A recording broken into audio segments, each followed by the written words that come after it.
Hey, welders, ready to upgrade your gear and save some serious dough in the process? The Miller Build with Blue Savings and Rebate Program has you covered. Find amazing deals and cashback rebates on a wide range of Miller products, from welders to plasma cutters and everything in between, all backed by our 3-year warranty. Don't let this opportunity pass you by. Take advantage of the Miller Build with Blue program now. Visit us online or stop by your nearest Miller distributor today to start saving. So here we are with another episode of the Strange Motion Way podcast. I'm your host, Tim Strange, along with my co-host, Carrie Strange. Hello, Carrie. Hi, Tim. She gets mad at me when I say we have another awesome guest because all of our guests are awesome. They are. And we have Damon Lee this week. He is the current editor of the Good Guys Gazette. He has worked at Rod and Custom, Classic Trucks, and Super Chevy Magazine. He was the editor of Custom Rodder Magazine, my favorite magazine ever. I get in trouble for touching the table. He left the magazine world, but stayed in the automotive world for a while and worked at Speedway Motors in Lincoln, Nebraska. And I really don't know how long he's been at Good Guys, but we'll get to that in the story. And I also have a kind of a weird early connection to him and his family through his dad and my great uncle Jim that we'll probably talk about before this is over. So welcome, Damon Lee. Thank you so much for having me. It's good to be here. So we're recording this allegedly right Hot Rod Week of Good Guys Pleasanton leading up to that. And they don't send the staff to every single show. So you got to sit this one out and do our podcast this week. Yep, absolutely. Yeah, I'm kind of playing hooky. I definitely miss going to Hot Rod Week and miss that event. Had some family things happening here that I was able to, one of the fortunate things that I have is that I've got a good network of contributors that help with the magazine. So was able to get a couple of other guys there to help do the shooting and stay home for this one. Cool. So let's go way back. If you can stretch your memory back early. How did you get into automotive stuff? So through my dad, through going to car shows with my dad growing up. He actually started freelancing for car magazines. I think it was 1960. He was in college. And so I grew up, he was doing freelance stuff when I was growing up, and we would go to a lot of car shows. He'd be either shooting coverage of the car show or shooting car features. And so I just it got ingrained in my mind that when you went to a car show, you took a camera along and you took pictures. And that was always kind of the connection that I had with my dad, or have had with my dad, or one of the strongest connections anyway. And just grew up, kind of surrounded by car magazines and car shows and things like that.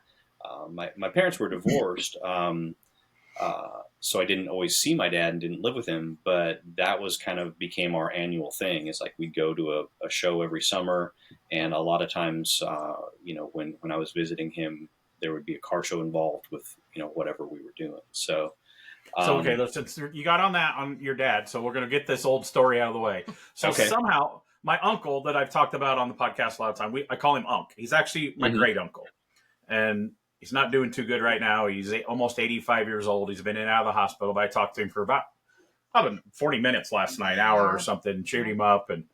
And somehow through back in the day, your dad, I think he wrote in probably Rod and Custom, like a story on cars from years ago. And it was the George Cerny 50 Plymouth wagon. It was chopped with flames on it. Mm-hmm. Well, my uncle's a Mopar guy. Somehow he wrote, young kids, it's like this was before email, so almost sent a carrier pigeon. So this would have been 80s. It would have been in the 80s probably. Mm-hmm. And then somehow they wrote letters back and forth, and they almost became pen pals and wrote some letters back and forth through snail mail. And somehow I think the two that we found was found through your dad. Because he had, at one time he had 15 or 18 49 to 52 Plymouths. That's just what he was into because they were cheap. Nobody wanted them back then. Mm-hmm. And when I was right out of high school, we loaded up one of the craziest travel stories I've ever got with hot rods, and went between Christmas and New Year's, upper Midwest, terrible weather, and went and got 2 Plymouth wagons clear out there in Nebraska. And drove one back and hauled one back, and there's a story we hauled. Me and my cousin was driving the tow vehicle, which like a 78 2-door hardtop, like a Buick with a 455 in it. That was the tow vehicle. Right. And my uncle with no heat, with his coveralls and his coffee cup around him, he drove that other one we had a bunch of tires with and blue tires and everything and drove them all back. And we had so much trouble with this stupid tow vehicle, more than we did driving the slant six wagon back. And then the condensed story was they drove that tow vehicle to work like another week, tore it apart, took the motor out of it, didn't do anything to it, put it in a street stock car. Oh, wow. The very first lap, it blew the motor up. So if we would have got lost or took one more detour, we probably would have not made it home with that tow vehicle. But those are two Plymouth wagons that I believe my uncle and your dad helped him find them out there. Okay. Yeah. So, that makes sense. And because your uncle was, he was a KKOA guy, right? Back in the day, he would go to those events. He was the guy that took me out. My dad took me to local shows, and my uncle Jim took me to KKOA, NSRA stuff, and took me out of town and went to things. And I remember, I remember that connection between him and my dad, and because the custom world is pretty small. The custom Mopar world, man, that's really tiny. Yeah, 3. Okay, so we got that story out of the way. But then, as I got to know you later, and I was like, I think that's the same family. So yep. So if you see Carrie doing this or touching me, okay, we're just gonna stop for just a second. You've got to watch these bars over here because you're getting into the red. Okay, that means you're too loud. I don't hear well, and if I talk quiet, I sound like you're not excited. Like I'm not excited. He's really excited. Tim's excited because he's talking really fast too. He's really, really, really excited. That's good. Okay, so continue on. Okay. He's like, I don't know what I'm saying. I'm trying to remember what the question was. I think it was just about how I got involved in cars, and that was basically following my dad around car shows. And so, how old are you at this time? Driver's license. I'm sure that I started going to shows with him, as early as I could walk, but it was probably, got to be more consistent when I was, 6, 7, 8, 9 years old. Okay. One of the memories that I'll tell people about is. It actually was the 82 KKOA Spectacular, which was in Des Moines. And my dad was really excited about that event and was talking to me about it and get us prepared for it and stuff like that. And he was like, yeah, I think there's going to be 500 cars there. And, I was just like, ooh, 500 cars. That seems like a lot. And I had just gotten my first little kind of Instamatic camera that had like the cartridge film, like the 110 cartridge film that you put in the back and you wound it with your thumb. And I rode my bike to Sears and I was like, well, I got to get enough film that I can take pictures of 500 cars. And I don't think I got quite that much film, but I think I got like 10, 24 exposure rolls of film or whatever, because I was convinced that I had to photograph every single car. I took one time at the Street Machine Nationals, I took 11 rolls of film with me.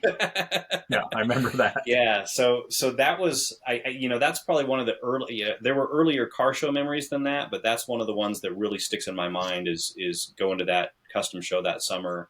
I think that's really when things started to shift for me a little bit, because before that I was a typical little kid who liked, jacked up cars and big wheels in the back and skinny wheels in the front and, all that sort of thing. And like this, and that show kind of opened up the world of traditional customs to me. Mm-hmm. And then that kind of became our annual trip for 6 or 7 years then through the 80s.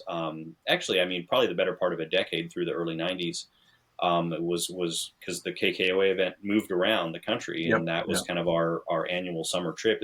So there is a very small chance that we might have met as younger kids. We probably at least crossed paths. How old? Especially with your dad and my uncle kind of knowing each other a little bit. And my uncle, we didn't go to every KKOA, but I went to a few before I had my driver's license. So how old were you? And you said Des Moines was 81?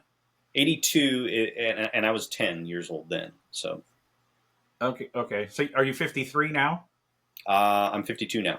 Okay, so I just turned 53 a couple months ago. So yeah, we're basically the same age. Yeah, there was a good chance that we might have met way back when. Well, especially because I think I missed 80, 83, and then 84 we went, and there was a whole string of years there where it was like Springfield, Illinois, Springfield, Ohio, Springfield, Missouri. That whole. There was it was the Springfield Iowa tours in there. So when you don't have anything going on, pull out all of that film that you had for those 500 pictures and see if, like Joe Dirt, you can find Tim.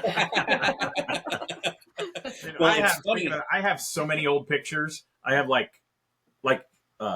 what is the thing? Files like from a library that pulls out, and they're just like a card catalog file kind of thing. Yeah, just full of pictures, man. Well, I know that those Des Moines photos are in a photo album because that was one of the other things. Is since my dad was freelancing during that time, back then he would shoot some stuff on color slide film and some stuff on black and white, and he would print all the black and white stuff. He had his own darkroom at home, and he would print that. And so the outtakes of the black and white prints, he'd write up little captions and stick them in an envelope and mail them to me. And he had given me a photo album to kind of start as my own kind of like little magazine. And so when I went to my first show and took my own pictures, I added my pictures to that scrapbook that my dad had started for me. Okay, so if I ever come through Nebraska, I'm coming over and we're going to look at that. That sounds absolutely cool. Yeah, I have some stuff like my dad's old car pictures. My uncle didn't really take pictures, but my dad had some photo albums from local rod runs in the late 70s and stuff. And the coolest thing that he's ever given to me is this folder. I wouldn't have done it, but he ripped out cars out of magazines that he liked. I did that. A lot of my BMX stuff I cut up and hung them on my wall. It's hard to believe. My God. And then he's got this folder, like a yellow folder, with all these pictures and sketches of cars that he liked. Basically late 70s in magazines and stuff. And we were going through stuff. It's been a few years ago. And he goes, this is the coolest thing ever. He goes, you want that thing? I was going to throw it away. I go, yes. And I still go in this bedroom and look at it. It's like, here's this tilt front end Nomad or whatever. Cause he was a tri-fi guy, or he liked the engine detailing on this pickup truck or whatever. And yeah, it's pretty cool on the styles and their tastes back then and what they were into. So. Yep. Definitely so. So when did you get your first car? I got my first car when I was 15. Still have it. And actually it's what's that? And what is that? That is it's a 63 Dodge. It's a custom 880 model, which is a really rare, kind of a really rare model. And I was actually kind of, this is how weird of a teenager I was. I was looking for a 62 Chrysler. And my dad came home from a trip came back to Lincoln from a trip to Colorado. And he was like, well, what do you think about a 63 880? And I was like, I don't even know what that is. And he said, well, it's basically a 62 Chrysler, but they put a different front sheet metal on it and marketed under the Dodge banner and that sort of thing. It doesn't have canted headlights, right? It does not. It has much more conventional grille, but it has those sculpted rear quarters like a 62 Chrysler does. Mm-hmm. And so he started describing it to me and I was like, well, why are you telling me all about this? And he was like, well, I bought one.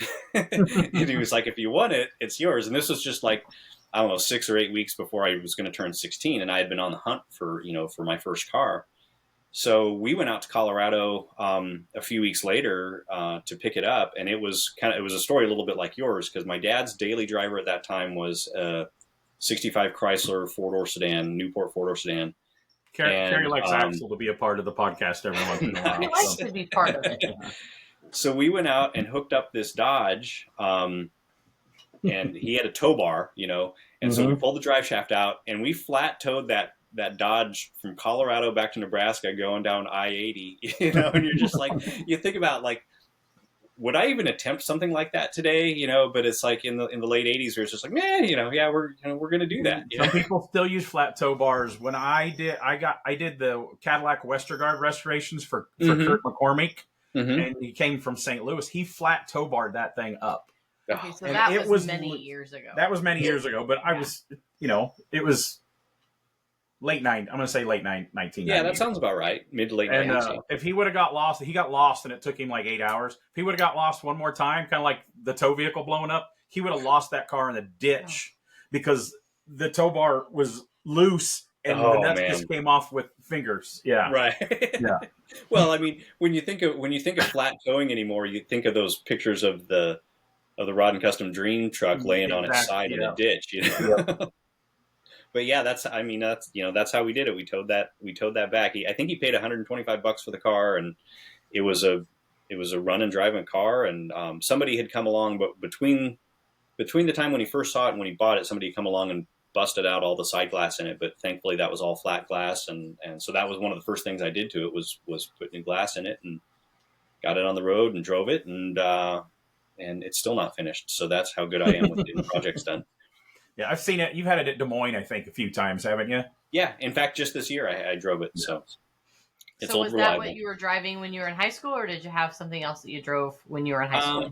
I drove that in high school. It was kind of funny because I got that in the spring, and then drove it that summer, and then got into the fall and started to do some work on it that I couldn't just get done in an evening or a weekend or stuff like that. But being upper Midwest people, California people don't understand the concept of a winter beater. Exactly. I would park my Chevelle go to the front line at the junkyard of a running car and buy something for $500 to $800 and drove that through the winter. I was going to say, so that's when I bought a 68 Dodge A100 van for, I think it was $300, and drove that was my winter beater and just beater in general for the rest of my time through high school. So okay, so you drove this van in high school. Yes, I did. Did you ever get a date?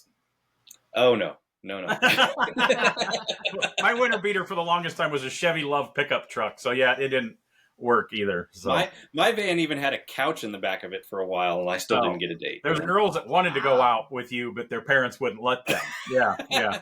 All you needed to do was put free tacos, free candy. We actually had this conversation with Berman the other night. We did, yeah. His first vehicle was a van too. That's what he drove in high school. Yeah. So yeah, that gets me through high school years. Did you have a job in high school, like a part-time job or anything? Yeah, I did, but it was never automotive related. It was just actually I had a paper route since the time I was 10. That's how I actually had saved up most of my money to put money into my first car. And and then just Starbird's first job was a paper boy. Yeah. There you go. We've talked to so many people. The biggest variety or the most consistent was people worked at a grocery store. Oh, sure. Yeah. Well, I figure with a paper route at age 10, I can say I've been in publishing since I was 10 years old. Yeah. So I can just extend my publishing career resume. So you're still a paper route through high school? I had it, I think, through my first year of high school, and then bailed on that, and then it was just like part-time food service type stuff and things like that. Were you on the yearbook committee? I actually was not. I took some photography classes in high school, but I didn't take any writing classes beyond just kind of the required English stuff and things like that. I didn't really anticipate writing being a path at that point in time. It really wasn't until I got into college that kind of developed. Okay, so he kind of glassed over the food service job. So we like embarrassing stuff. It doesn't have to be all automotive stuff. So like Carrie worked at Taco Bell. We've not talked about this on any of the podcasts yet. And at one time, me and my buddy, that was the town where we go cruising in Galesburg, Illinois. And me and my buddy, I'm still one of my best friends, Greg Bloomberg, we stopped in Taco Bell on a Friday night. And that's when the Rocky and Bullwinkle. No, you weren't with him. It was just Greg. Oh, you had to tell Monica, me about. And because then he called you. Whenever I was in town, you wouldn't wear it. No. But since one time I wore it. You know how these movies have partnerships with fast food, so you get the souvenir cup or whatever. Oh, sure. Yeah. And he went in there, Greg went in there, and she's wearing the Bullwinkle hat with the horns. I wore it one night. So what kind of food service place did you work at? I actually worked at it was a retirement apartment complex. So and they had it was mostly independent apartments, or it was all independent apartments, but then the cafeteria served dinner 3 nights a week and lunch on Sundays and stuff like that. So it was helping with the buffet and washing dishes afterwards and things like that. And then that was like I said, kind of part-time work. So then like summer jobs would vary a little bit. I did have a summer job in a body shop the summer between my junior and senior year of college.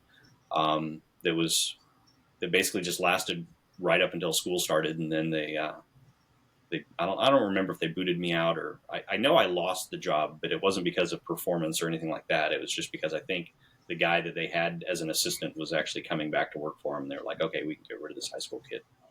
So then, did you go to college for journalism or photography or anything? I did, yeah. I went to the University of Nebraska, so basically stayed in Lincoln where I grew up. And some people are going to say Nebraska has colleges. We used to be really good at football. We're working on that again. But yeah, so stayed in town, went to the university, started out undeclared, took some more photography classes and that sort of thing. The writing side of things had always kind of come fairly naturally to me. So inevitably, I just kind of gravitated toward journalism and actually have a degree in that, which is almost unusual in the automotive writing field or in the automotive magazine field, because I still remember, Tom Vogeley was integral to me getting hired at McMullen when I started there. But, the word there was always, well, we'd rather hire a car guy and teach him how to write than hire somebody who's a writer and teach him about cars, because you can't, it's like anything else. You can't really fake that enthusiasm about cars. You can now, I guess. Because there's a story. It was on a podcast here recently. It was at Motor Trend Hot Rod Magazine. And I forget who was telling the story. It wasn't McGann that's on there now. Maybe it was Freiberger or something. It was somebody that's still kind of, in the industry. And they're like, they were having, a roundtable meeting talking about planning the next issue. And they're like, we need, and they pointed to the two newer guys, one of you two guys, when Carroll Shelby passed away, to write a tribute story about Carroll Shelby. And these two guys, supposedly, it was on a podcast, so it had to be true, right? They go, who is Carroll Shelby? Okay. And I'm like, you're working at Hot Rod Magazine and you don't know who Carroll Shelby is? You should have been fired that day. Absolutely. Yeah. So there's allegedly some people there that don't know who Wally Parks is either because they thought he was my boss. Yeah, because her boss is Wally. Yeah, there's people at Hot Rod Magazine that work there now that don't know who Wally Parks was. Wally Parks is. Sad. Yeah, now we're sounding like the grumpy old men, Tim. Yeah. Stay off my lawn. So, as you're in college, were you trying to get in? Were you doing any freelance stuff at that time, or did you just come out and get the job through Vogeley? Well, just a very little bit of freelance stuff, and actually, it was more attempting to do freelance stuff than actually succeeding in doing freelance stuff. And actually, it's kind of like I never really anticipated getting to be on a magazine staff. I always kind of figured that doing the automotive thing might be a sideline, because I just kind of anticipated, okay, I'll go off and do newspaper work, because I never really thought that I wanted to move to California. Right, because at that time nobody worked remotely, and you're living in Nebraska. Absolutely, yeah, exactly. So I got out of college. I stuck around Nebraska for another year because my girlfriend was still finishing college, and you must have got rid of the van at this point, so you have a girlfriend now. Yes, got rid of the van, and so my dating prospects went right up after that. No, so I worked at a newspaper for a year after college, and then my girlfriend at the time, we eventually got married, but she was looking at grad school after she got out of college, and USC was one of the places that she was looking to go. So, and she ended up getting accepted there and going there, and so I just followed along a little while after that. Actually, when we moved her out there, I called up Jerry Wiesner actually and said, "Hey, where would I send a resume? How would I throw my name in the ring? That sort of thing." And he said, "Well, you probably want to talk to Tom, because Tom's the editorial director of a few." Jerry was the coolest. He treated me like gold every time I seen him. He, maybe I'm biased because he put me in the magazine a lot and wrote stories and stuff. But before we go, I like to go back and get all the little details. You said you worked at the newspaper. And I've known other people that worked at a newspaper, and sometimes the lower people have to write the obituaries. Did you have to write obituaries? I did not have to write obituaries, but I have plenty of respect for people who do. There was no way I could do that. Yeah. It's okay. So you're going to California now. So so I called Jerry to see where would I send a resume, and he said you should really talk to Tom. And so I called Tom, and we had met a couple of times before, so he kind of knew who I was. And he said, well, we don't really have any openings in the Street Rod group right now, but Terry Cole's looking for somebody at Super Chevy Magazine. Send me your stuff and I'll send it to him and kind of see what he thinks. And you had nothing printed freelance in any magazine yet at this point? No, at this point in time, all I had was actually newspaper clips from our college newspaper and then the weekly newspaper that I had been working for that I could send to Terry in terms of like writing samples and photography samples and things like that. And so Terry liked what he saw, and I think Tom vouched for me being a car guy, and so he gave. So when I moved my girlfriend out, I was able to interview with Terry, and the interview process essentially was, it was an interview in terms of me sitting in his office answering questions, but then he handed me a tech sheet for it was a '56 Chevy Handyman wagon. That they had photographed at a Super Chevy show, and he said, well, there's a computer over there, go write me a feature on this. And so I wrote him a feature on that. And what year was this then? This was 96, the summer of 96. I'm trying to remember were they color by then, or were they just green screen? 96. No, they were color by then. They were color. Okay. Yeah. Okay. Yeah. So yeah, I wasn't hired on the spot, but he called me, a week later or so and said, job's yours if you want it. And I think 6 weeks later I moved out there and got started. Wow. Most people that we've talked to, like magazine people, they've, got their feet wet by, okay, here's the last 3 years of my freelance stuff. And then you kind of proved yourself that way. But yeah, that was pretty good. It was, for me, it was, well, for me, I always looked at it as a few different things. It was a combination of good timing. Obviously, they were looking for somebody at the time. Good connections. Like I said, Vogley was able to vouch for me and so forth. But I also proved that I could do it. Terry even commented that one of the newspaper clips that I sent in, he was just like, it had been like a feature story about a local like kite flying club or something like that. And he was like, I figure anybody who can make me interested in that. Can probably make me interested in anything. So when you were at Super Chevy, did you get to go and travel to, like that time, the Super Chevy shows were huge. Yep. So that was actually, that really kind of, I think right away that fall, I think the first Super Chevy show I went to was Richmond, Virginia. And so that was a great experience getting to know the people who put on those events. And in the early 90s, the Super Chevy Indianapolis show, it'd take you all day to go through the swap meet. And that's when it was the Pro Mod cars were there, and all the Charles Carpenter Chop 55 with the Boyd wheels, and was it Osley Chevelle that was 7/8 scale? I mean, that was the first time I seen Pro Mod cars was at Super Chevy shows. Well, and one of the cool things for me is that the guy they had on contract shooting car features for most of the Super Chevy shows was Steve Reyes, who I didn't really know at the time, but it's like, crap, you learn about, like, here's a guy who's this legendary drag race photographer going back to the 60s. So, talk about like kind of being able to hang around the best right off the bat. That was pretty awesome.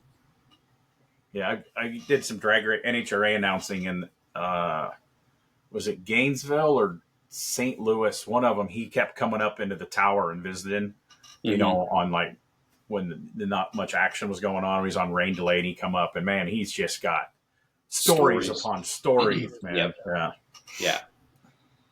Yeah. So did the Super Chevy thing for that ended up being about 4 years, and it was actually kind of funny because, like, not really being a Chevy guy, but my dad always joked that, well, you've read enough Street Rod magazines that the 350 combo, because everything at that point in time was small block Chevy with the there was no LSs back then, right?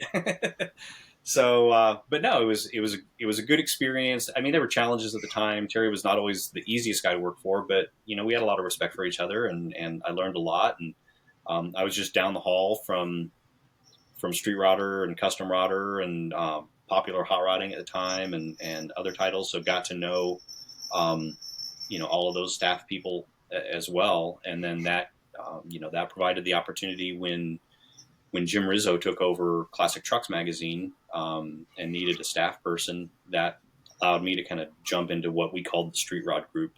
And at that time, the magazines were still, I mean, I'm still a magazine nerd. There's still lots of great magazines out there.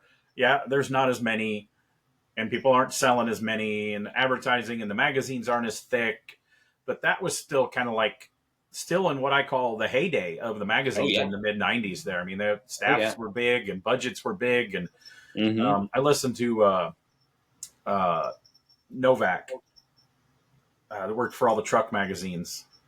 Oh, yeah, Noah. Travis. Noah? Travis. Yeah. And he was on a podcast one time, and he's like, "How big did Truckin' Magazine get?" And he pulled one off the back of his shelf behind him, and it was like 470 pages. Oh, yeah, You know, it those was were like huge. when the mail orders came out, it was all mail order. Half of it was mail order ads, but yeah, Yep. they would have a monthly magazine that was over 400 pages. Yeah, well, I think Super Great. Chevy at the time when I first joined was right around 200, and Wow. but yeah, Truckin', that they always had a huge advertising base. Yeah. And yeah, that was always a monster. Our cat seems to like you. Some voices he does not like. His favorite so far has been Jim Cozy. Okay. He loved Jim Cozy, and he is He's he everywhere likes right you. now. So I'm waiting yeah. for the computer Okay. to get out. Good to Yeah. know. So, Yeah. That's good to know when I come visit you guys that Right. cat will hang out with me. Yeah, and Corey and Ashley Talbert, they're cat people. When we did Mhm. them a couple weeks ago, the cats were nowhere to be seen. No. So yep. okay, Didn't so like at Super Chevy, where did you Mhm. end up after Super Chevy? I went from Super Chevy to classic trucks for a couple of years. And at this time, that's you still obviously still got your Mopar, your first car. Did you have Yeah. any of this? Did you have any hot rods in California? Did you take your Mopar out there with you? Yeah, so it was more than a year after I had moved out there that I finally got my Dodge out there and started kind of getting it back on the road. Also bought a '65 El Camino that I did some tech stories on at Super Chevy. And Do you know what El Camino translate into English language? Super cool. You means he used to have a mullet. Did you have a mullet at this time when you had an El Camino? I used to have way more hair. It was not really mullet, but it was That's why I got a hat definitely on. it was definitely long. Yeah. Yeah, so had actually, and I was the guy who was always optimistic enough to think like, oh, I can have a project car that's also my daily driver, So the El Camino served both purposes, and needless to say, I borrowed my wife's car a lot.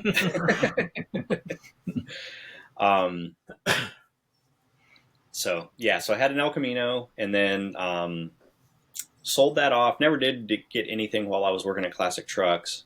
Was at Classic Trucks for 2.5 years, I think, and then actually just ended up kind of moving along with Jim Rizzo when he got the promotion to Rod and Custom. After a few months, he was able to bring me along over there as well, and that's when I bought my '51 Plymouth wagon and did a handful of tech stories from Rod and Custom on that, and that kind of got me into my first '50s vehicle. So. So yeah, did the Rod and Custom thing for a couple of years, and then another kind of, like back then it was always kind of like every few years there was a little bit of shuffling, and and it was always kind of a cascade effect. So one person gets moved, and then that means other movements happen as well. Did they drop? Was Custom Rodder still going when you left it? Because I know they stopped and started Rod and Custom 2-3 times through its life. Yeah, so I was at Rod and Custom. I think it was like 03 and 04 and 05, and then at some point in 05 there was another shuffle, and I went to Custom Rodder. There's somebody trying to buy Rod and Custom. Is there? Obviously, he doesn't listen to our podcast, does he? We listen to Tom. Go back and listen to the Tom Taylor interview. Okay. And he goes in depth about trying to buy it and dealing with the people that own it, and the copyright ran out. He applied for the copyright, but since the original people have had that copyright basically since the beginning, they gave him a 3-month leeway with an expired copyright. Tom Taylor has money guys, investments, and magazine guys ready to bring Rod and Custom back, but they won't let go of the name. That would be so cool. He goes, they'll sell it, but they'll sell all the names that they closed, like all 19 magazines in one lump. They won't sell Street Rodder off. They won't sell Rod and Custom off. And Gotcha. Yeah. Gotcha. Well, I'd love to see it come back. I can't buy Custom Rodder, I guess, then. No. Well, no. I was going to say I've wondered about that, because that would probably have a lower price tag than Rod and Custom would. But no, then like I said, when there was when there was another shuffle that left the custom rodder editor chair open, and I was able to hop over there. And So how long were you at Rod and Custom? I was at Rod and Custom just for 2.5 to 3 years, somewhere in that neighborhood, and then was it Rizzo was the editor then? Rizzo was the editor then. Yeah. Okay. And then who was the other staff guys at Rod and Custom back then? Because there's been some legendary people at Rod and Custom. Yeah, when I was there, it was myself, Tim Burnsaw, and Dan Kahn was there for for about a year or two of the time I was there before he moved along. But Burnsaw, Tim, and me were kind of the primary team that whole time. I kind of forgot Dan Kahn was at magazines back then. And now Dan Kahn runs a huge marketing company in the hot rod and aftermarket world. Yeah. So I kind of forgot that's where he kind of got his start. Mm-hmm. So Custom Rodder, you're at Custom Rodder now. Again, my favorite magazines. I was going to say, actually, and when I first, one of the reasons, when I was getting ready to or wanting to move to California, one of the reasons I started with Jerry Wiesner as my first phone call is because, that's really where I wanted to be. Mm-hmm. And so, finally, almost 10 years later, that's where I ended up. I should know this, but did Custom Rodder, did it ever get to be monthly, or was it always bi-monthly? It was always bi-monthly. Okay. We did a couple of years where we did 7 issues because they did a special October issue that they would polybag with Street Rodder to kind of try and bolster the numbers a little bit and so forth. But no, it was always bi-monthly, and it was usually just kind of a one-man show. I mean, by the time I got there, I was the only full-time staff person. Was able to buy a little bit of freelance stuff and was Rob Fortier there at Custom Rodder at that time or not? No, because Rob had been the editor prior to me becoming the editor, and I'm trying to remember if did he move to a truck magazine? I think he ended up taking over Classic Trucks at that time. Okay. And then eventually he ended up as the editor of Rod and Custom after I had left the publishing company, but yeah, I was able to do Custom Rodder for a couple of years before they pulled the plug on it. And was Rob the editor at Rod and Custom when they pulled the plug on that the one time? Yes. Or? Yeah. Okay. Yep. So when I left the publishing company. I left California in 2007, and at that time, they had killed Custom Rodder. Man, it doesn't seem like it's been that long ago. Yeah. It was 2007. I think the March issue, March 2007 was the last one. I still have a stack in my office that I go back to every once in a while on a break and go through some Custom Rodders. Just a stack? I'll flip back through those. There's actually just 5 of them in the office. Mm-hmm. I'll flip through old Rod and Customs a lot too. But at that time, I think Kevin Lee was still doing Rod and Custom. Rob was at Classic Trucks and so forth. And then a couple of years after that, Rob was able to take over Rod and Custom, and then I think he did it until they pulled the plug on it. So yeah, good times. Yeah, so those magazines got shelved before how many years has it been now when we'll kind of jump around the timeline, when they killed all 19 magazines, killed Street Rodder and... When they killed all 19 was, I think that was 2019. I think that was the end of 2019 because I remember about 5 years ago. Yeah, because I remember going out to the Grand National Roadster Show, the 2020 Grand National Roadster Show, and talking to some of the people who had happened that week, didn't it? I thought it happened before that. I thought it happened a little bit before that, or maybe it was right after. I don't remember. It was right around that time frame, and then that year got even more crazy as COVID happened and all that other sort of stuff too. Yeah. So okay, you're done at Custom Rodder, and then you moved back to Nebraska. Was there a plan to move back to Nebraska before the magazine, or it was just you've seen a change coming in the magazine industry, and you're like, I'm going to go back home for a while? It actually wasn't that necessarily, because I was fortunate that when they pulled the plug on Custom Rodder, I was able to migrate back to the Rod and Custom staff and rejoin that staff. Okay. But at that point in time, I don't think I could get paid, and I'm sure there's a number, but it would take a lot of money for me to live in California. It would take a lot of money. The time that I was there, I enjoyed it, and I was always fortunate that I lived usually within 3 or 4 miles of the office and only had to drive surface streets. So that made a big difference for me, especially driving old cars.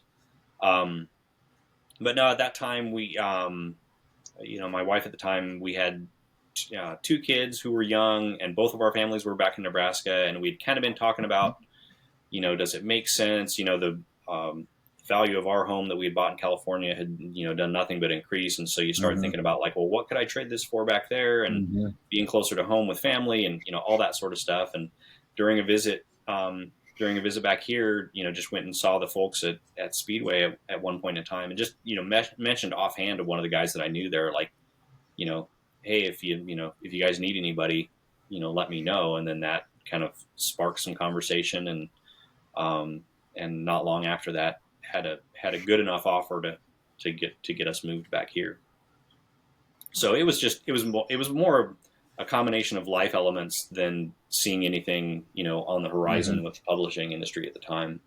And definitely, there were mixed feelings then about, whether it was the right move or not, but it's turned out well. Yeah. Now, as we jump ahead, we'll go back, but with the killing of all the magazines, when you got that news, it was like, man, I got out at the right time. Yeah. Yeah. I mean, I got out, heck, 10, 12 years before the right time. But yeah, it was kind of just good, dumb luck on my part to a certain degree, because I was able to, well, first of all, I was able to kind of translate what I had been doing into something else that wasn't strictly journalism. I transitioned into a public relations and marketing type role at Speedway Motors, which, made me a little bit more versatile and taught me some new skills and all those sorts of things, in addition to, helping me, relocate back here. So how long has Speedway, when did they become a parts selling? They started out as a speed shop, right? And then they become a mail order giant. They started out as a speed shop in 1952, and they were doing mail order stuff by the late 50s, early 60s. I still remember growing up in the 70s and 80s. Talk about Truckin' Magazine. The Speedway Motors catalog was a 400-page catalog at that point in time. I think, and they always had a strong hot rod following. I think the thing that was always different about Speedway, unlike like the Summits and Jegs, is that the racing side of the Speedway and business world was much more circle track. And it seems like there's a little bit less crossover between the circle track and the street rod side of things. I'm sitting over there, I get at PRI every year. They still do a circle track catalog, a hot rod catalog, and a general parts catalog. And I think there's even a truck and 4-wheel drive catalog. Yep. Motor State does that too, but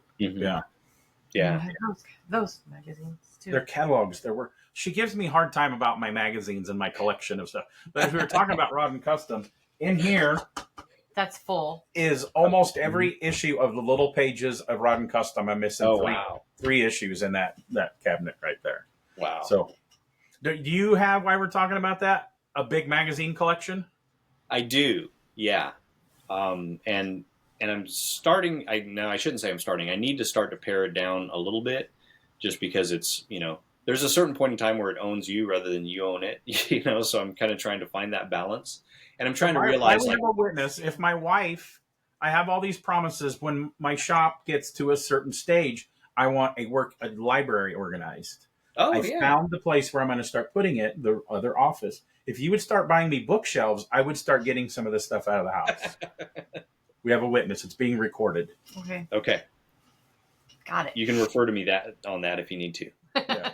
Do you have yours out so you can get to them? I mean, I have my hop-ups, my writer's journals and stuff, so I can get to them. And I have the stuff that I tend to go back to more out and accessible, and then there's a lot that's just in boxes. And so the stuff that's just in boxes, I'm starting to realize, like, okay, if I'm not really referring to that stuff as much, then some of that stuff might be things that I could let go of. So we'll see. Like the way he thinks. Now, me and my buddy Zane Cullen, we both collect magazines, and we're always calling each other. And he's like, hey, do you need any of these? I can get some more of these. Or he told me about popular hot rodding. So I'm like, oh, I'm missing a couple popular hot rodding, so we help each other and trade stuff back and forth to You're fill each other. enablers, is what you're saying. Yes. Carrie can't read. That's why she's Yes. upset. The thing that bothers me about it is he remembers that article that talked about that piece. And I can remember what was on the cover, And he will but right now it's not organized, so I have. dig and dig until he finds, and he's mad until he finds it,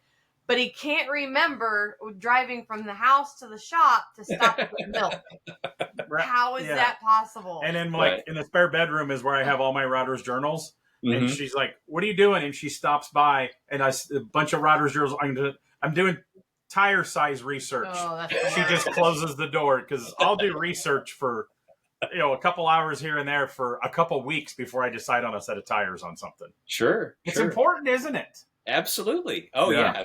Tire and wheel size, man, that's crucial. Yeah. Well, and it's funny with the magazine thing because for a while everybody used to say like, oh well, you can just find that online now. You can just find that online now. But I found that especially because it used to be, especially when like Source Interlink or 10 or whatever you want, Peterson, when they were still active, you could Google a car that was featured in Rod and Custom in 2008 and probably find the feature. Well, they've kind of quit archiving that stuff, well now. And so I found that if I'm researching, a car that was built, especially in that like kind of late 90s through maybe 2010, 2011, 12, so it's often more reliable to find the print copy than it is to try and do it through Google. Can you say that one more time? Hey, pay attention. Wake up. Look. Say that one more time, Carrie. What? Print is valuable. That's what I'm saying. It's crucial for research. I agree. But here's the deal. Like, okay, we're both members of USA BMX. Okay. We both get the monthly subscription magazine that comes. We don't need two, but he will not throw away anything. I will. Magazine. No, I will get PRI. I will throw the second PRI issue away. We both sometimes. get that. Like, it's like, Tim, come on. Like, and then at Columbus, I bought these in the binder from the 80s, and allegedly, there's probably some John Lee bylines in those. There's 5 of those in the binders, and allegedly, the guy remembers me every year when I come to his booth because he just brings more stuff each year because he's got so much stuff that he's selling. And her least favorite person is Steve Tracy from Advanced Plating because people give him magazines, he goes through them, and then he gives them to me. Like, he gave me a pallet load a few years ago, and she was angry. We have a love-hate relationship. Yeah. He'll come up and he'll just... Yeah, we seen him at a birthday party, at his wife's birthday, Sherry's birthday party, and he come up and gave Carrie earmuffs because he goes, "I got more magazines for you." So, well, the reason that I hate him so much, I don't hate him, but when we moved to Tennessee, like we moved 65 tubs of magazines. Me and his dad were like loading everything. You know how freaking heavy those stupid things are.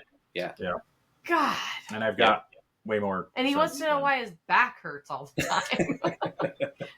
Digging through magazines. It's not from work. Digging through magazines. When I have finally crippled myself and my library, I can just sit in my chair and read my magazines. What nursing home are you going to be in? We can't. We're hot rod builders. We can't afford nursing homes. If I start selling those magazines, we might. You got to stay in shape, Carrie, because you got to take care of him. You just be flipping those magazines for him. I think about why we're on that. We'll get back on the subject. We don't have kids, and where does your stuff? My nieces don't give a crap about how hard I worked for this magazine collection, or my Hot Wheels. And I was like, I really think that I need to leave some stuff to some museums. The Museum of American Speed, they now have a BMX section. Yeah. I'll probably leave my BMX. They want my bikes on display up there. Hot Rod Hall of Famer. This was his high school, racing bikes that I was state champion, all that stuff. And instead of them they know selling he wasn't very good as a racer as he is a car builder. Yeah, well, everything's. I'm a good, strong C average at everything I do. So yeah. And I was state. Were you ever state champion? Yes. The cheerleading, you relied on a whole team. BMX. Oh, when you were older. Oh, well, I was that's 16. harder. There was like way more kids than 16. No, it's even Anyway, like they want my bikes on display, and I'm like, my bikes? I'll loan them a car before I'll give them a bicycle. But now that they have that, that might be a place to leave my BMX stuff and my magazine collection to that museum. Anyway, back to the person that we're interviewing. Well, and actually, a sideline for me is speaking of the BMX stuff, because I know that you're big on that. I'm not as entrenched as you guys, but I do still have the red line that I bought in 1983 with my paper outline. So nice. It's hanging in the garage. Yeah, vintage BMX stuff's ridiculous. I know. And he's like, that's why I'm keeping it. What model red line is it? It's a 600A. Okay. Very cool. Very cool. But that was, that was a $300 bike in 1983, and buying that with my own money and at age 11 was it was big money back then. I impressed myself by yeah.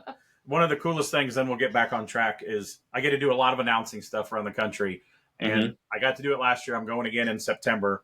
Is I get hired to help with the BMX Hall of Fame induction weekend in Tulsa, Oklahoma. Oh, awesome. I get to interview whoever the past Hall of Famers are that show up and do a red carpet thing. So, yeah, I'm a BMX nerd. So, last year, the guy that drew... You're a nerd on many levels. I am. Yeah. Many. And the guy that drew Radical Rick in the old BMX Plus, he was there. And at the end of the night, he goes, dude, how much prep did you put into knowing all these guys' stories and who they rode for? I go, dude, I didn't even know who was going to be here. Like, that's just me reading their name tag, and it was like, oh, but I can do that with car people too. And right. That's why I enjoy doing all the announcing, because I'm a fan of builders before I'm a builder. Yeah, I'm definitely a nerd. So, all right, so we're back at Speedway. We're back at Speedway. We're working at Speedway. What was you doing when you first went to Speedway? I was, one of the goals of hiring me was to try and get more, press in the magazines that I used to work with and you work for. So it was, sending out press releases and, just trying to get product information to the different publications. I was kind of the liaison when guys needed parts for their project vehicles and things like that.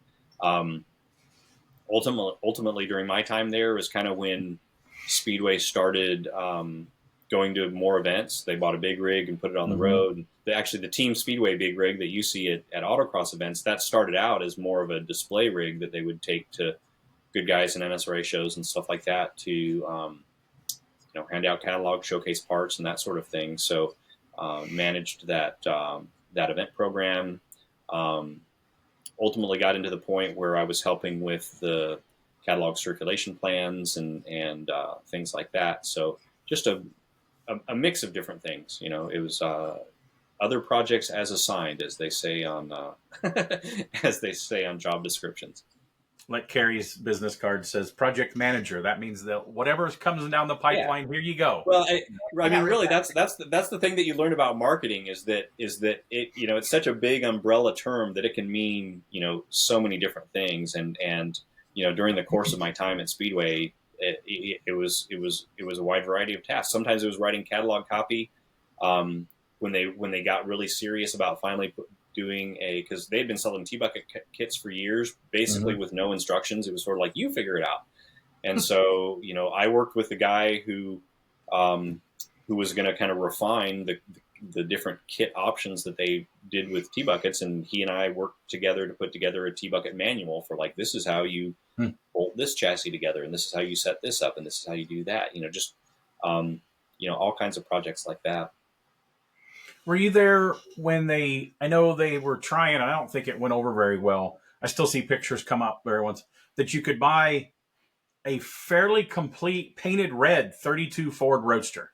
There was no drivetrain, no wheels and tires, but it was like a chassis with all the parts on it, right?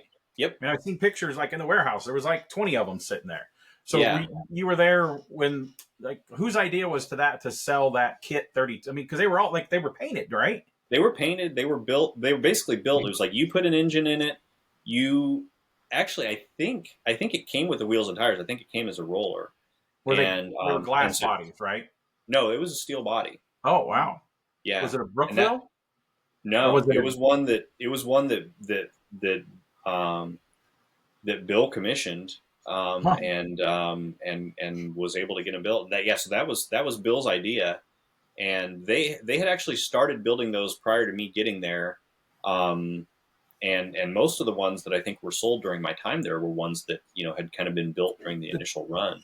That's pretty incredible that to have that much pull and power and funding to have your own 32 Roadster body put together. Right. Well, I didn't know they were their own body. I didn't know that. Yeah. And one of the challenges, I think, and in fact, while I was there, we ended up doing a project with Street Rodder Magazine where we sent them one and they assembled it and did some stories on putting it together. And I think they kept it for a year or two before it was sent back to us. But it was kind of one of those things that was really good in concept. And then you start realizing like why people don't actually tend to sell them that way. One of it is the price tag. You could argue all day long that, well, you can't build one for this or you can't have one built for this. But one of the things that you learn about hot rods is that everybody wants it just a little bit different. And I think that is still in their catalog though. That Complete 32, I think, isn't it? They probably still have some that you could buy if you want. Yeah. And then also at that time might have been. So what year was that roughly?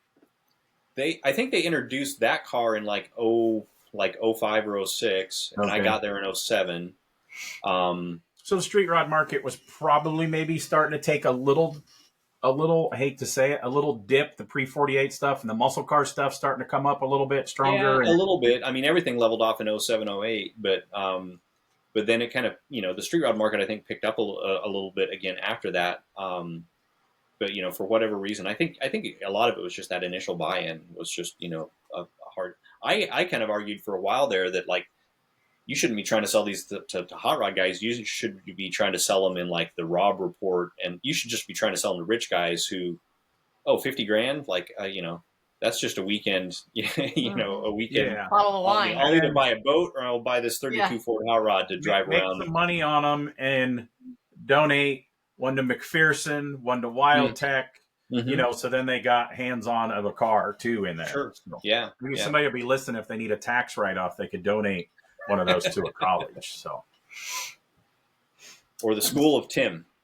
There you go. We actually have an amazing, which we posted about before, auto program just not far from here, and they're filling LS Fest packets and stuff like that tonight, aren't they? Working on this stuff. Working on Mo Party tonight. Mo Party event, and we go and talk to the kids about once a year. We go and tell them about the hot rod industry and marketing and running events and announcing and all the crazy stuff that we do. Because this town, we're south of Nashville, and some of these kids think they're just stuck in this small town. It's like I don't know how big it is. It's not a very big town, but it's big enough to have a Walmart and Taco Bell's and all that stuff. But some of these people are stuck in this town, and driving up 35 miles into Nashville, it was like going to the other side of the world to some of these people. And it's like, there's a lot of stuff, we do all this stuff and we live here, they fly out at a Nashville airport every day. There's a whole big world out there. And working remotely. And you can tell, there's a whole room of 30 kids and there's 3 maybe you're lighting something in. Half the other ones are sleeping and they're just there, Right. Okay, back to the gentleman that we're interviewing. We're brainstorming, Carrie. Okay. So how long were you at Speedway? I was there for 10 years. I from 07 to 2017, and that's when the Good Guys opportunity came along, and I. So what was your title at Speedway what'd you work up to there? I was marketing director before I left. So I had been in that role for a year and a half, maybe 2 years prior to leaving. So then the Good Guys, they just called you up and say, "Hey, would you be interested in getting back into journalism?" Kind of, yeah. Surprisingly, and part of it was, I mean, I had maintained relationships with all of the people that I had used to work with, but my relationship with Good Guys was still pretty strong through the sponsorship program that Speedway had with them. So I was talking to folks every year about the renewal on that, and keeping up with people with our rig going to events and things like that. and sending press releases to John Drummond at the magazine and that sort of thing. And when they got to a point where they needed a new editor, I was just once again kind of fortunate that a couple of people there were like, yeah, we could use somebody like remember when Damon used to do custom rodder? Like that was kind of cool. They just people that I knew who kind of liked the style of what I did or felt like I was competent. So yeah, I did just kind of get a cold call and once again, even like moving back to Nebraska, like making that leap to going back to the magazine was not the easiest decision. It was, I had always missed the creative process and the writing process and all that sort of thing. But I knew it was going to mean travel. By then I was divorced and I had my kids, 50-50. So that would mean kind of negotiating to make sure that, that I could maintain a good amount of time with them, even when I had to travel on the weeks when they should be with me and things like that. And I also knew that just, deadlines can be a grind, so there was something nice at Speedway about just like, okay, it was a little bit more, not exactly a 9 to 5, but it was, something where you could count on, most of your weekends being off and things like that. But I don't really know that feeling. But the lure of doing a magazine and getting back into this world, was just strong, and so I jumped at it and have so you've been there. I'm bad at math because I was pretty in high school. So how many years you been? 7 years you've been good. 7 years now with Good Guys. Wow. Yeah. Do you know who was the longest editor of Good Guys? That's a good question. I think it was probably Kirk Jones. Because I think Steve Anderson probably is in the top few, isn't he? He 4 or 5 That's years. a good question, and that's his time was probably prior to me paying that close of attention to who was at the Gazette. Yeah, Kirk was there for a while. Yeah. So I think Kirk brought some good life to it, and definitely a different perspective. Letter fonts, and that made it. It was instead of like a newsletter thing. Yeah, he kind of made visual. A magazine. And like what I call, again, I'm a BMX nerd. Like to me, other than Custom Rodder, the best magazine ever printed was BMX Action. Okay, the way Bob Osborne, of course, he wrote these crazy stories to aim towards kids and made them superheroes to all of us reading the magazines. But I always like in any magazine that does it, not all the magazines do it, is like the stuff at the beginning, like, oh, here's the pro, he's riding for this new team, or here's these are these new news stuff. Like now, Modern Rodding does that. The other two of the In the Garage media does not do that. Wheel Hub doesn't really do all that, but I always like that. Like it's just a quick little quarter page, half page little things, and I just always like that. And as a kid, the BMX magazine, I know other people were doing it, and it's magazine industry stuff, but because you couldn't focus long enough on a whole article. Just focused on that. I read magazines and memorized them, and you know how much of a nerd I am. So, I know. Yeah. So I think you're doing a very good job. The magazine is great. I've said that before on the microphone that people need to make sure they get the magazine. I appreciate you being an advocate for it. We put a lot of effort into it. I put more time into it than I maybe should sometimes, but I always kind of figure that if my name's going on it, then I need to try and make it as good as possible. And as a reader myself, I want it to be, something more than just pictures, So, one of the best compliments I still remember getting is because one of my favorite editors, if not my favorite editor, was Pat Canal. Like his years at Rod and Custom, or those are the ones that I go back to all the time because I just feel like it had such personality to it and such kind of a soul to it. Yep. And I was fortunate enough to get to know Pat a little bit, and ran into him at Pleasanton a few different times after taking over the Gazette. And one of the things that he complimented me on is that we still wrote captions. There's a lot of magazines now that just like throw a whole bunch of pictures on the page, especially event coverage. It's just like throw a whole bunch of pictures on the page and just let people look at them. He was like, you guys take the time to write captions and put some information in about the car and tell people why it's cool. And especially for like a young reader or a new reader, it gives them a sense of like, oh, that's what that is, or that's what those wheels are, or that's what makes that cool, or it gives some perspective on it. And I know that as a reader, I've always appreciated that, myself. And it makes me want to spend a little bit more time with publication when there's something worth reading in addition to something worth looking at. So, yeah, we try and keep it as varied as possible. At the end of the day, it's a lot of event coverage. But I also think that for the people who can't get to those events, it's cool for them to see, what kind of stuff was there and see a good representation of what was there.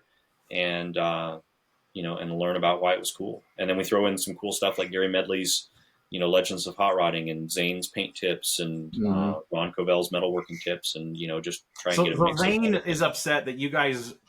I think he's been doing that since before you were there. But he never got the name of the article that he wanted to call it. The tip name. Yeah, he wanted to be just the tip with Zane. Yeah, and it's like, no, hey man, we're a family magazine. Zane's like, exactly. So yeah, that's good articles, and Zane's article is really good, and I think everybody likes the variety of all that stuff. But it had to be a pretty good compliment when Pat Ganal liked what you were doing. Like when one of your peers, like. We had a car at Good Guys Columbus. We did that 32 4-door, and Dale Besh walked around the car and says, "You did good, boy." Wow. And I'm like, dude, I can go home. I've always looked up to Dale Besh. I'm trying to get him to be on the podcast. And, being from kind of your area, Dale's built some amazing cars. And it was always super cool to me. And then doing the announcing stuff, the first year that I did the Hot Rod Industry Alliance banquet at SEMA, I'm looking out in the crowd, and he had retired a few years before that. Then Rick Love did the banquet. Dave McClelland was sitting out there, and I'm like, when they asked me to do that, and they're like, what do I got to wear? And they're like, Dave McClelland used to wear a tux.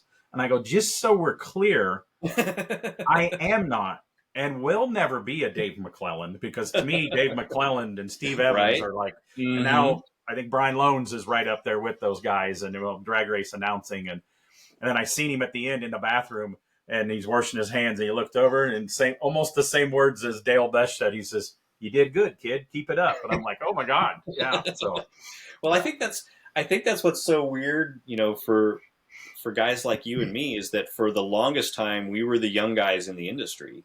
And now we're starting to get to an age where we aren't the youngest guys in the industry anymore. And, and I think for me, that's almost a weird responsibility. I think that's going to be kind of the old guys. We're not the old guys, but we're getting up there. And I was talking to somebody the other day, and keep the names out to protect their innocence or guiltiness, that we talked about 5 builders that are very well known, and they're like, they're starting to wrap it up. Yeah. And going to retire or just pick and choose and do a car out of their garage for after the next year. And somebody else says, "Oh, I've got 5 cars on my list and I'm done." And it's like, wow, one, how did they build They hot did rods? something else. Yeah, they must have invested in real cars, estate or something. Just building cars isn't going to get you there. But Yeah. Well, no, I had the opportunity a couple of weeks ago to talk to Dave Lane, another Midwest guy and really retired, tremendous builder. But yeah, when he retired a couple of years ago, I was like, and part of it, like, he's just got a boyish face. He doesn't look as old as I'm sure he is, but I'm still sort of like, dude, like you're way too energetic to retire. Like, how does that work? Well, he didn't build cars full time as long as people think he did. We grew up, like, we bought our paint at the same paint store. I mean, he'd been building stuff, but he had a really good high-tech government computer job. So I'm almost thinking that he could have retired and not built hot rods. Right. But he did it. No, he did it well. And did it very well. And all the cars that he built for other people were cars that he wanted to build. That, and that's a true measure of success, I think, is that. That's exactly right. And he's a great example of somebody who did it just as a one-man shop. He's just be able to cherry pick what he wanted to build and make it happen. So the story on how well I know that, he was building a really good truck. Mm-hmm. Well, we took it to Street Rod Nationals in 96. 7. Well, we had the DeSoto done in 97. Around there, whenever the main Street Rod Nationals was in Oklahoma City, we finished this truck. Well, it was in Street Rodder, and it was done later again. Somebody changed the wheels. It was another couple magazines. And it was a 36 Ford truck that he had put a 33 car grill nose on, extended the doors, made a lift off top, made a bed handmade. It had billet wheels, air ride on the front. I mean, somebody else did the chassis, but the chassis was stretched and all this intricate stuff. Like, he made all the hinges, and it was kind of roughed in. And that wasn't where he wanted to go down. He was planning on building cars for a living at that time. It was about 2-3 years before he went full time. And he called us, says, "Hey, would you like to come up and look at this? I can't get it done fast enough for the customer," because he was still working at his government job. Well, then when you seen when he starts building his Roadster and stuff, he wanted to build that cool, more traditional, classy. Right. And he didn't want to be a part of this billet-wheeled car. But the workmanship was absolutely incredible of the stuff he did. The chassis, we had to fix some stuff, but he didn't do the chassis. But all the stuff that he was putting together, they had artwork and stuff. And so, yeah, he had a lane that he wanted to be in, and he did that lane and did it very well. So absolutely, yeah. So at Good Guys now, you're the editor. Obviously, we talked about it. You don't have to go to every one of the events. As a Good Guys person, we're going to say they're not going to listen to this. I mean, I know Andrew listens to them, and he's like, at Columbus, he's like, "Yeah, you need to get Damon on there," when I was talking to you on there. So hello, Andrew. Hey, Andrew. What is your favorite Good Guys event that you go to? Oh, I tell everybody it's Des Moines. Yeah, that's if you've ever been, that's Berman's hand down. That's his favorite too, and yeah, and I can probably, I can get away with that to a certain degree because I still consider that my hometown event. And I still remember going. Yeah. I think it was the first year they had it in 92, 93. And, I was still living in Nebraska at that time. And so I remember going to, a very early one there. But, I think the fairgrounds is great. I think the car numbers are great. And it's where I see the most people that I know. I still see. I get to see these old hot rod dudes that, would, not all of them. A lot of them were assholes to me. But some of the guys that would let me in their garage and let me ask questions and stuff, I get to see those guys. So it's not really a class reunion, but is a reunion, because we just grew up 3.5 hours from there. And even it had been a couple of years since I had been to Des Moines when I started with Good Guys and went in the summer 2017. And what was wild is that it's like, man, there are cars here that I remember seeing in 1997 when I was at this, or in 2003 when I came and covered it, for one of the other magazines, or whatever it might have been. Because that was the other thing, is when I was at the West Coast magazines. If they needed somebody to cover Des Moines, I was usually the guy, because I could take a vacation and go, visit my family and stuff like that. You're the first one to put your hand up. Yeah, I'll go. I'll go. Because everybody else was like, 4th of July in Iowa? I don't want to go there, So, it was pretty easy to get that assignment if I wanted it. So no, I still think it's a great event. And I think, I kind of hate to put it this way, but one of the things that I like about it is that we don't do any of our of the year awards because it's just so laid back. I preach that to you guys because I announce I want to go to Des Moines and not work one year, but now it's so far to drive. It's like, I'm going to work and get paid while I'm here. Right. But they used to give Customer Rod of the Year away there. And then they make it a regional, so you get finalists around. So, I mean, it was Harry always says, well, then everybody has to come. Well, you make everybody go to Columbus for Street Rod and Street Machine. I just think Des Moines is such an amazing event. There needs to be, but I could be wrong. I've been wrong a couple times. They need some other big award there. Like, I'm really looking forward to Texas with all the muscle machines of the year coming, and they're going to do a drive and down the drive like they do for Hot Rod of the Year. And Nashville has Hot Rod of the Year. I almost think they could do Hot Rod of the Year at Des Moines. and move. There's been conversation about about possibly taking one of the regional of the years and maybe making it Des Moines, and that's and one of the arguments for that is that it is such a big event that it would be nice to have kind of a signature award that would go with it. So that's part of the ongoing conversation, but nothing. But then again, does that take the fun out of Des Moines? Because that's one thing that's the other side of my brain. Mm-hmm. That's what makes Des Moines so fun. It's the 4th of July weekend in the heartland of America. People stay late and cruise. And there's guys that come in and they buy the registration in their rusty 4-wheel drive with their American flag. And they got all their people. I mean, they're still going to be there, but that's what makes that event. The only other event that we've been to every Good Guys event except Del Mar. Mm-hmm. The only other one that stays late and cruises like that is Puyallup. Puyallup, yep. But we went once because we built a guy, Chad Terhar's car on the TV show, and we went and surprised him. But there's no autocross there, so I don't get to go and get paid.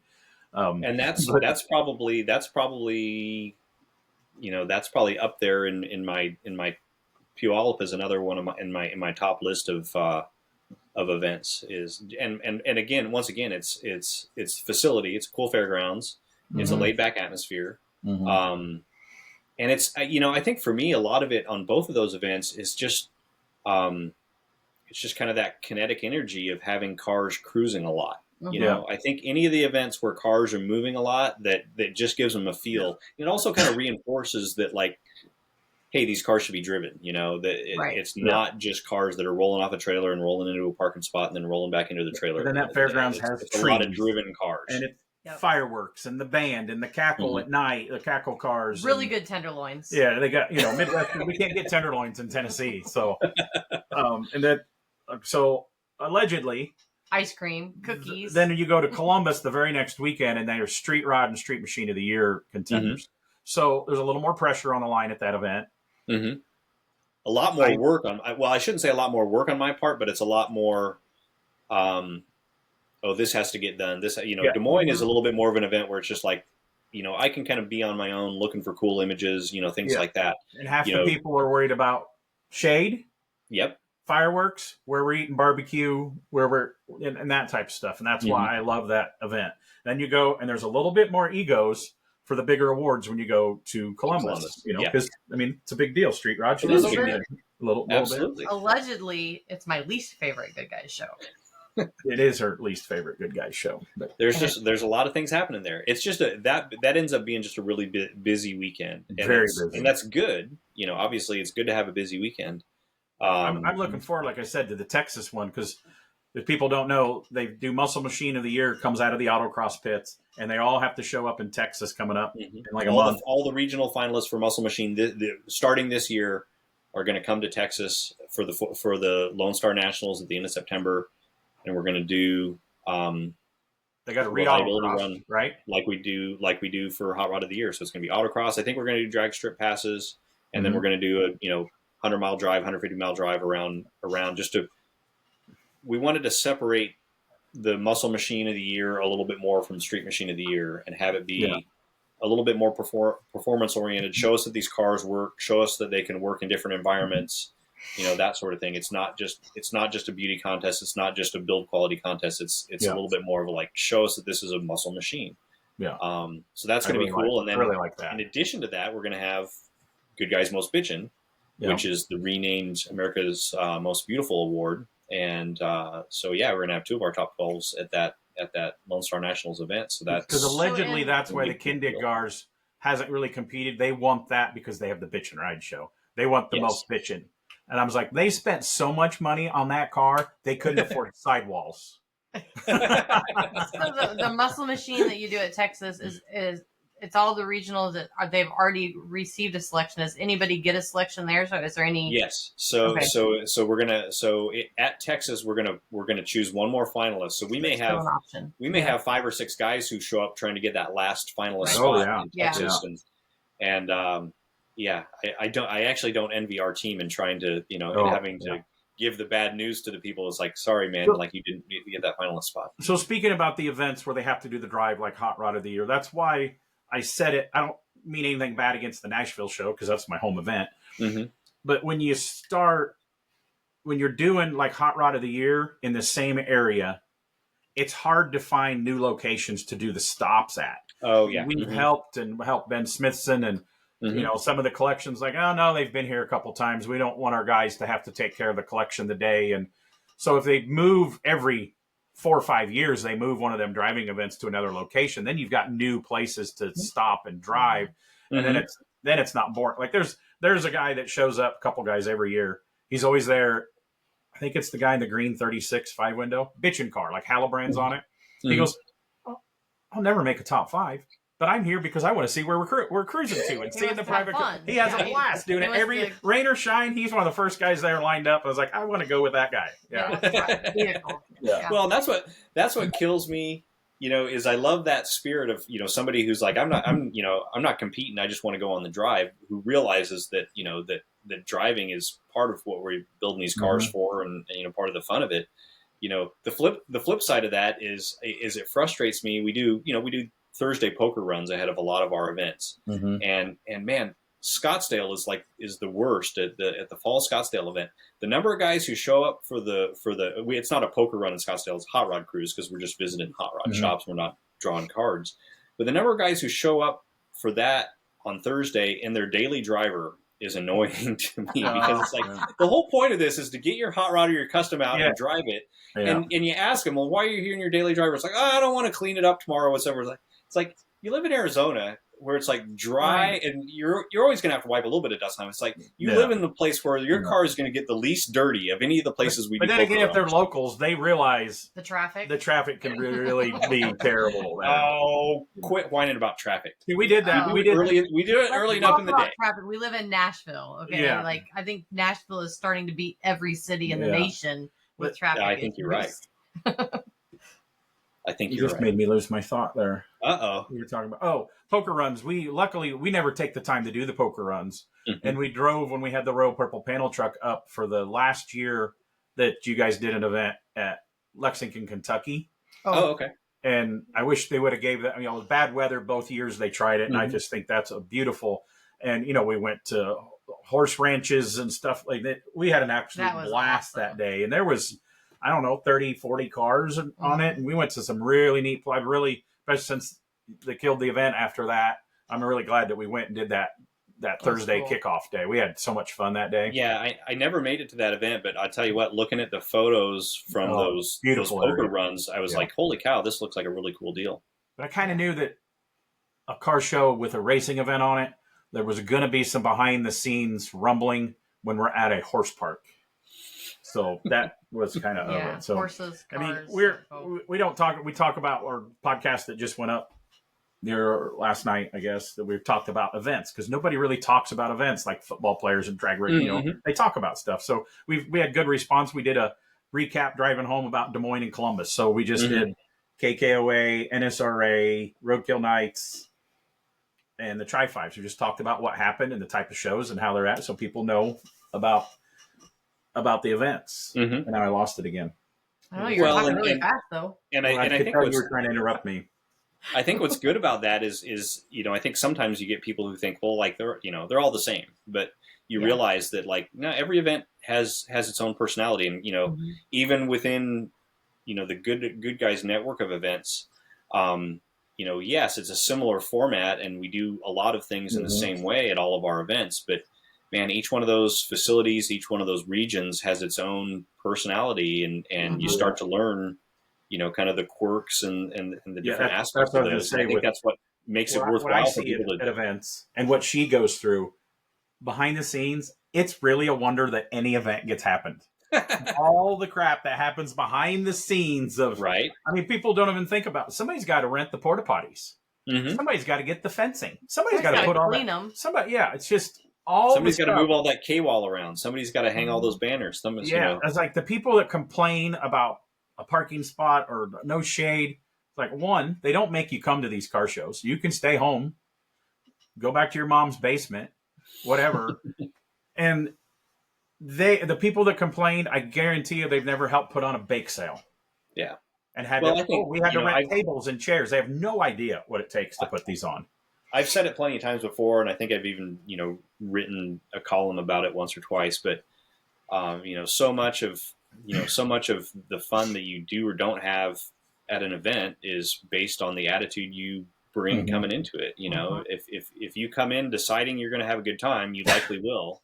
And I think as I look around at events, it seems like to me, the guys who are having the least amount of fun is the guy who pulls his car in, to the parking spot, usually in the builder's choice area, opens it all up, opens the hood, both doors, all that sort of thing, and then just parks himself in a lawn chair. They're waiting for the judge to come by. Yeah, waiting for the judge to come by or whatever. And it's like, to me, I came into this whole world, following my dad around, who was trying to take pictures of most of the cars at the event and stuff like that. So it was all about seeing what else was there. It wasn't just about what you brought, it was about seeing what else was there. It was about running into old friends. It's about hearing stories from, fellow car guys. I got a buddy that does that, and he just sits by his car with his cooler, and he'll go to get a sandwich or something. And I'll be like, I'll come by. We was at a show that I was not working at within a year or two ago. And I'm like, oh, dude, did you see this car? And he's like, no. I know who you're talking about. Between here and the bathroom or here and the hamburger stand, he ain't going to see it. He might see it on the cruise in or the cruise out. And I'm like, dude, you're missing all the fun. Yeah. Right. Dude, back in the Street Machine days, we used to have volleyball tournaments. We'd play volleyball. Mm-hmm. Yeah, we had, just too old for volleyball. Well, I mean, back in the 70s and 80s, it seems like there was a lot of games that were part of events. Yeah, that's like at Des Moines this year, getting Chris Ryan involved in the watermelon eating contest. Right? Mm-hmm. He's not stopped talking about it, even though he cheated. He had somebody hasn't stopped talking about it either. He had I don't know how many times he has thanked us. Yeah, and I got to MC it. It was so much fun being with the kids and stuff up there. Them eating the one, and you could tell because we sponsor BMX kids, so I can tell who's got that look. It's like, okay, this kid I can talk to, and he's going to be funny. I can mess with. Okay, leave that kid alone. He's looking like he's going to cry. And I just had a blast over there. And Andrew's like, dude, you were awesome with those kids. And I was like, well, we don't really have friends. We see people at car shows at home, and then we have BMX kids that come by. So we're around BMX kids all the time. So I'd rather hang out with a bunch of kids. It's not supposed to sound dirty, but I'd rather just hang out with a bunch of kids than a bunch of grumpy old men. Yeah. So it goes back to that whole thing about, it's about the cars, but it's not about the cars, and all of this stuff, car shows and events and caravans and cruises and everything that we do, it's about the cars. That's the stuff that brings us together, but it's about, it's about the people and the other things too. And doing the watermelon and the pie baking contest and stuff like that at Des Moines has added a whole different, Carrie wants a taco eating contest next year. She's told taco eating contest. I don't know if that fits. You don't have to do it at Des Moines. We can do it at a different show. We can go. Maybe at the Southwest Nationals. Maybe in Arizona. It would be a great place for taco eating. That'd be great. Yeah. So hey, I would join you for that. Right? Let's Columbus. So I am one that I'm very happy that they're not making Street Machines of the Year drive the autocross. One, they have got better, but the first couple years they were leaking. They were fresh out of the box cars.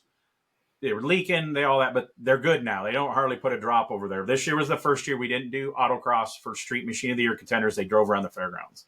And there's so much going on at Columbus that I'm happy with that for one. And I don't know if you guys didn't post that or publicly. I posted about it a couple times because some people are like, oh man, I'm ready to autocross. It's like, you don't have to do that this year. And I knew a couple guys that always wanted to talk about building a street rod, then go with the Street Machine guys and make a street rod handle. It's like, well, you can still do that. Right. But, the reason I'm more happy with it, one, when the Street Machine contenders used to come over there, they just think it was a circus sideshow. Like, trying to explain autocross to Bobby Alloway, it ain't happening, dude. Yeah, he's like, what? You guys have sponsors and stuff? It's like it's a almost second event. You could have it very much is almost a separate event. Yeah, yeah, and he just to them. Again, I pay attention, and you pay attention because it's your job too. But there's people in the autocross, and they have blinders on. That there's serious autocrossers that barely know who Ring Brothers, Rad Rides, Pinkies, anybody is. But then the autocrossers have no idea who the Lee Singers are or Danny Pop or all that stuff, and how serious and how good some of these almost drivers. two different worlds. Yeah, they just think it's a circus sideshow. And then in the first handful of years of making the Street Machine guys come over there, they would do burnouts and donuts. And if any of our autocrossers ever did that on purpose, they would be at least kicked out for the weekend, if not for the season. I mean, the Roadster Shop boys were some of the worst of doing that. But then they realized, well, if I can drive faster and stay on course, then it's a kind of a bragging thing. Right. You know, right. And I listen to their podcast, and I don't know if they listen to mine, but Phil always said, you know, I was the fastest autocrosser, but in person, I tell them, I go, yeah, but you were still 4 seconds slower than the Street Machine class. 4 seconds, dude, you know? Yeah. So let's get real. You really don't like it when they do that because you don't get a lunch. They bring us lunch. They fed us lunch. But it is a lot of stuff. That's what he was always complaining about. My thing is of why I like the not making them autocross now is, to me, I'm a builder. People still forget I build. And talking to other builders, it pigeonholed what they thought you guys wanted. Right. Because it's got to go around the autocross course. Right. It's got to have that Pro Tour, which Pro Tour has been around longer than Pro Street was hot. I mean, there's still Pro Street cars. A car that won Tri-5 of the Year at the Tri-5 Nats a couple weeks ago was a tube chassis Pro Street car. It was awesome, which I still like Pro Street cars. But now it opens up, and it never really hit me that hard until that one year Goolsby had that really cool Demon Duster. And it had like the big Halibrands on it. And to me, dude, it was a hands-on top 5 car, you know? And I go, aren't you coming over? And he goes, no, it ain't the type of car they want. It's more of a mild Pro Street hot rod muscle car instead of a Pro Tour car. And he never pulled it out of his booth. Right. And I'm like, oh yeah. So he's thinking a little bit like me. If you got to go around the autocross car, they're wanting an autocross styled Pro Tour car to win that. And I know why you guys did it, to show the drivability. That's why I like them. Okay, they got to drive around the fairgrounds. You can't make them like years ago when we had the Riviera. We had an alternator go bad. They drove across town, went to a burger joint, went to Jegs on the other side of town or something. It was like, but now with all the construction in Columbus, you can't get people in and out on a Friday. Right. Right. So no, we we did talk about doing I'm not talking about construction on the grounds. The road's always on the construction. Right. No. Yeah. We talked about taking them outside the grounds and stuff like that, and realized that just logistically wouldn't work. But back to the that Goolsby car that you referenced. You know, I would have been curious to see what would have happened that year because he didn't have to take it around the autocross course competitively. He could have just idled it around, and I would have been. Curious to see how it might have stacked up against the rest of the competition. And I agree with your point that taking the autocross element out of it opens up the door to a wider variety of what we call street machines, and doing the parade laps around the grounds, proves their drivability, shows that they can idle for 10 or 15 minutes around the grounds and not overheat, and all the things that it's supposed to do.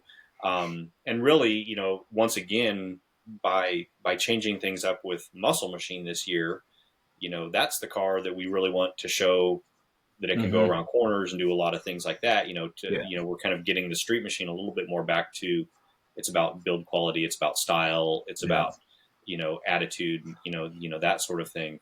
I think I didn't hear any negatives. I don't think, there were a few people, like you said, who hadn't done the reading or hadn't seen the news bits about, about the rules changing, who were maybe caught off guard a little bit. But I don't think anybody said like, oh man, I wish we would, go back and do people that. don't read. I know. There's still people that I talked to, there was only, last year I think there was more street rods that pulled in than street machines, or close to the same number. There was a lot of street rods. There was only 9. Yeah, a year ago. Yeah. This year, there was only 9 street rods that pulled in. And I still talk to people, and like a guy in the hotel parking lot, dude, why didn't you pull over to the judging area? He goes, I didn't get invited. There's still people, because they don't read. It's like, no, dude, you just have to be there by 9:50, I tell them, because at 10:02, you're done. Yeah. And you got to go into the parking spot, and then they'll take your pictures. They'll pull you in the building. You just have, I mean, we have the same thing at the Tri-Fives. They have an area you pull in, like a builder's choice thing. It's the judging field. You pull in there. They had over 100 cars pull in there for a top 25 award. And I was looking at this. You'd have loved it. Bitch and mild custom 56 sedan with the big one-piece Lee lenses, a 58 Impala roof vent on it. And I'm taking pictures of it because I love it. Well, he thought he was getting an award. Well, I picked the best hot rod. I go, this is a custom. I was like, why aren't you over in the judging field? He goes, I didn't get invited. I go, dude, you missed it by 2 hours, but you just have to pull over there. I don't know why people don't pay attention. You guys have been doing that for years. You just got. Well, it's the typical thing. I'm sure Carrie will agree with me. It's like guys don't like to ask questions. It's like a guy thing, you know. And I think a guy would almost rather, be wrong and not be involved than have to actually ask a question about like, how do I do that? And the same thing happens. The same thing happens the other. Then they're a trophy hunter. Right. Well, right. and here's the deal: is like that's one of the things that I struggle with the most. Like at our events, is a lot of times we take it for granted because we do it all the time. And I'm talking. We've all been for our whole life. We've been in this. What we forget is that these people, this is their hobby, and they're just coming out to have a good time, and they're not going to read the website on every page. And they're not going to read the goodie bag, the stuff that you put in the goodie bag. That's like Saturday night or Sunday night when you're laying on the bed because you're tired. That's not like when you get there to get all your information. So it's like, I always forget about that kind of stuff. Like, I just take it for granted that everybody knows it because I deal with it every single day. And I'm on every single meeting and I know what's going on. And I always have to tell myself, stop, step back, put yourself in their shoes and realize they're just so excited to get to this event that it's information overload, especially if they go to the website and they start reading. I was listening actually at Columbus. I stayed at the hotel on Friday and I went down to the pool for a while and there was a lady down there and she was talking on the phone and whoever they were with, I don't know if it was her husband or whatever, but they missed the move-in by like a couple minutes, like to be able to be eligible for the street machine or street rod. I don't even know what car they had. And, they were all over there talking and nobody's like, well, I didn't even see it. And I was just as guilty because we couldn't find it either. But then when somebody pointed it out to us, then I was like, oh, it's obvious. So it's one of those things, like all these people are coming. There's so many people. There's a small group that are like your builders and your like trophy hunter type people. And we tend to forget about the masses that, that car would be bitching and it should be in there, but they didn't know. And some of them probably just don't even care because they just want to come and hang out with their friends. Right. And they want to park with their friends. So yeah. The one thing, one of the things that we do that I know is helpful is that as guys pull into that, what we call the Cardinal Lot, the Builder's Choice area on Friday, is we've got reps out there who are like, hey, are you here for Street Rod or Street Machine of the Year? And if somebody doesn't know what that is, then it can be explained at that point in time and things like that. So we do have, some things like that can help. But, at the end of the day, if you're really wanting to come and gun for those awards, we're kind of expecting you to at least do a little bit of research or make a couple of phone calls or send a couple of emails probably ahead of time. And the people who have done it before, obviously kind of know the drill. And I do know that there was one person, who didn't get there in time this year for one of those. I don't remember if it was Street Rod or Street Machine. And, I remember, Steven saying, it's like, well, I know the guy who built that car. He knows the drill. He knows that they needed to be here by 10, or whatever. So, and it is hard. And it can also be hard when there are sometimes when it's like, man, it'd be nice to bend the rules for this person, but then the backlash that you get when you bend the rules for one person, right? I remember the Ring brothers pulled up, I think it was the year with the Pantera at like 5 after 10, and they're like, nope, turned them away. Yeah. I always tell people, so if any Good Guys members are listening, in your goodie bag, you get this bifold, bright color thing. It's not an advertisement. We, at the autocross, we call it the Bible. Because John always has me a couple because then I read off, hey, that morning, the parking and all that, the show car people ain't around the autocross. They can't hear me. Hey, sponsored by this is this and this and this. And I read all that off. And all the information that you need for the weekend and a map of the whole event is right there in that 2-page, we call it the Bible. Right. So that's kind of like all the information that you get when you go to SEMA, and then you get home and you realize that you had 2 coupons in the bag that you never looked at. Free lunch. Because you're there and you're like looking here and looking there, and oh my God, I got to see this car and I got to see that car. I don't have time for words. Too many shiny objects. Exactly. Yeah. And you guys are men. Most of you are men, and you can't focus that long. So when you go to what we're telling you is when you go to your hotel room at night and you have to poop, take the bag with you. Well, or better yet, when you stop at registration and get your registration packet, just give yourself 2 or 3 minutes to like pull that show program out of the bag and just give it a quick glance. Especially if you're there to go for a, to try and vie for a certain award or try and do a certain thing. It's the same thing even on Saturdays where we've got the specialty parking areas. People will ask about that in terms of, well, where do I need to be if I want to be considered for a trophy, or I really want to go for the Home Built Heaven award, or I really want to go for this. And so sometimes it's just a matter of finding the right person to ask too. So right. See, one of the things that I love, we're talking events now. This is my world. Yeah. But one of the things that I love that you guys started doing is that email that goes out on Thursday. Because we're driving to the event. He's driving. It comes up. So then I start reading it. That's normally when I get all of my information is the email that you guys send out on Thursday. Well, to look for that because you send emails and you get mad when people don't read their emails. Well, but that's true. Yeah. As any marketing person racers does. are the worst. Racers are the worst. Yeah. Okay, what did you want to say? And actually, well, that's maybe another plug for going to events with your spouse, because she's usually going to be the one who's actually reading the emails. That's true. They tend to not glaze over that stuff the way we do. Yeah. I don't know. Tim's still in that world that we have this little folder and all of his details. I still have to like if he flies to an event, I can get the dirty eyeball over here. He flies to an event, even though he has it on his phone. I still have to print out his confirmation, print out his hotel information, print out his room. Is he kind of like an unaccompanied minor where you have to call the airline and say, there should be somebody who meets him at the gate and like walks into his seat? The only thing is I don't get a tour of the cockpit. Here's your lunch money. They know not to give you and they're in order. If you're going to the airport first, here's your flight info. You land, then the next thing you need is the rental car, and then your hotel info. It's all right there. And I will still get a phone call. Yeah. About you know? Yeah, where do I'm I lost go? in the airport, Carrie. What's the address? Bless his heart. It's a good thing I don't have feelings. And there's a lot of men out there that I know are like him, because working registration, the guys come up. The best is on Hot Rod Power Tour. They come up and they literally have this whole packet that their wives and it is what it is. Hey, like it's just, Berman's wife said she even packs his lunch and makes sure he has snacks in his little lunchbox every day. Yep, and lays out his clothes. Because I gave him a hard time because Berman always wears like the gray Walmart T-shirts that we always say he buys them in pack of 5, and she's in the background. Then she comes up, she goes, "What do you mean he buys them?" She goes, "Yes, that's what they are, and yes, I buy them."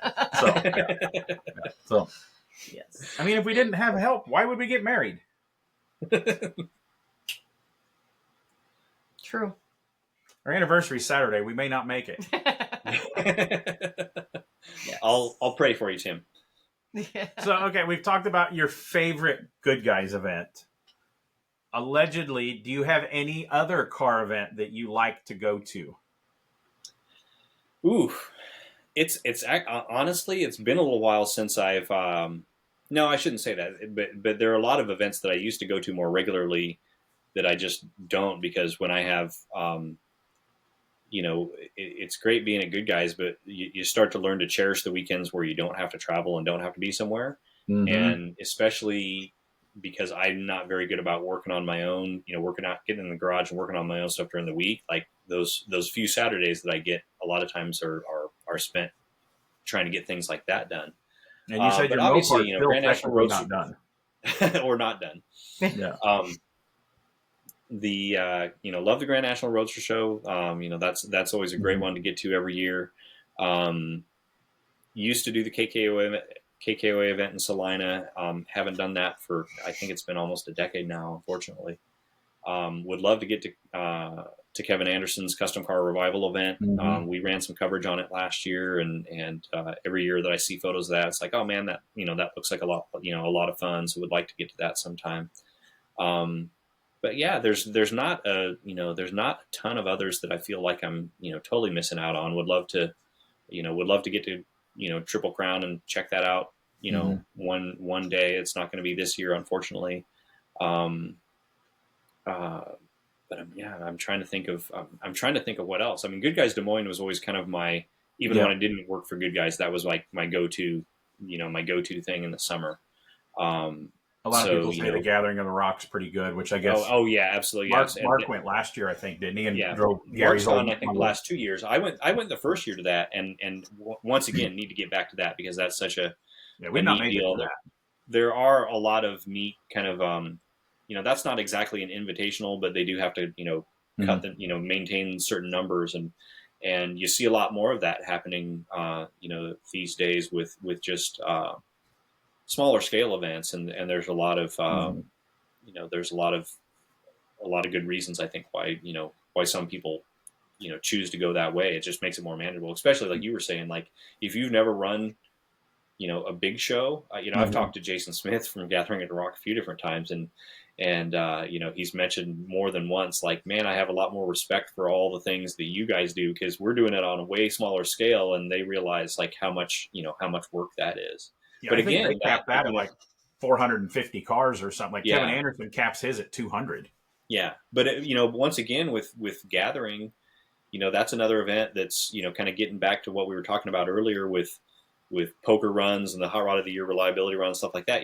One of the great things about an event like that is that it involves driving, and that's